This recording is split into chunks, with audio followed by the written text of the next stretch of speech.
All right, so in this question, we're being asked from mastering, we're dealing with a weak base. In this case, our weak base is ammonia, and we're given a Kb value. And so we want to know what the pH is in a concentrated amount of ammonia. So first thing we should do, this is going to be an equilibrium problem. Let's write our equation.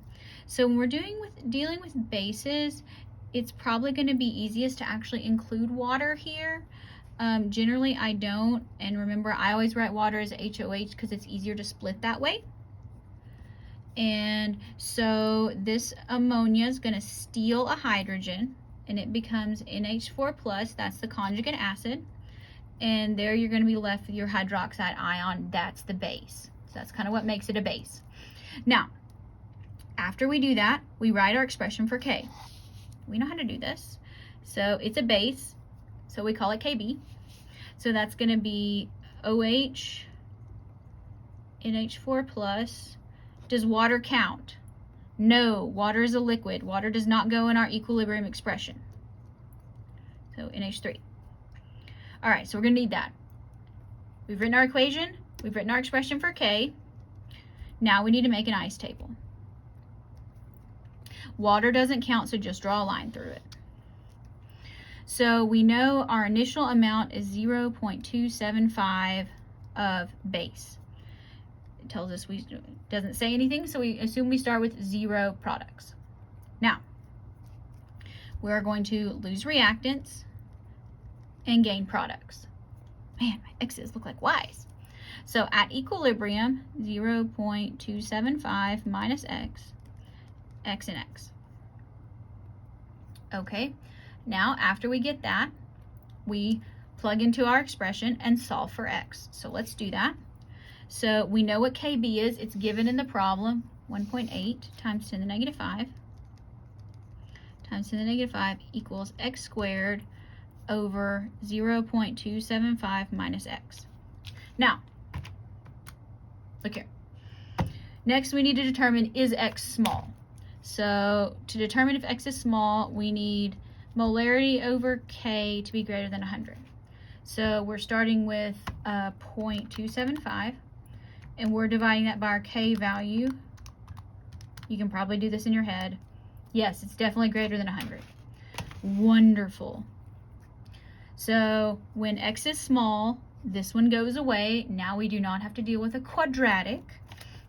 So let's solve this. 1.8 times 10 to the negative 5 times 0.275, and then we need to take the square root, which you know I use fractional exponents. So we're going to get x equals 0.00222. That's fun. All right, after we solve for x, we answer the question. The question says, what is pH? Can we directly get to pH from here? We cannot. But we do know that x is equal to OH.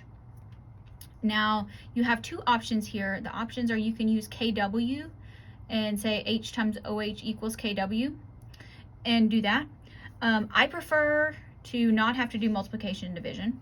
So I prefer to take this and calculate a pOH value, which is going to be my negative log of my OH concentration, which I know. So that's going to be my negative log, 0.00222. So let's do that. Let's take negative log of that answer, 2.65. Now, from here, it's very easy. Remember that pH plus pOH always equals 14. So to get pH, we just need to subtract. So just take 14 minus what you got there, 11.35.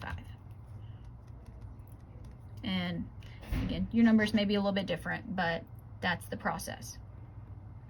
Now, percent ionization, this is something I did not spend a lot of time on in class, but it gives you a little tutorial up at the top of the problem. But what you do here is you're going to have your concentration at equilibrium over your initial concentration. So our concentration, this is talking about either of your ions. So in this case, it's going to be our hydroxide over our original base. I'm using B for base here. Okay, that's annoying me. Okay, now, we already know what our concentration of OH at equilibrium is because we solved for it. It's the same as X.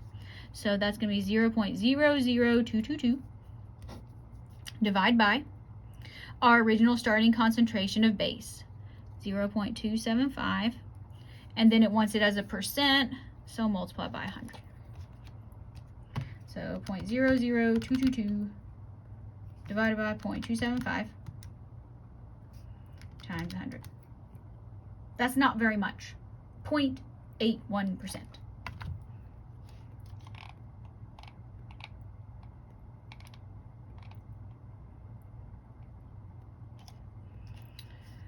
Zero 0.81%.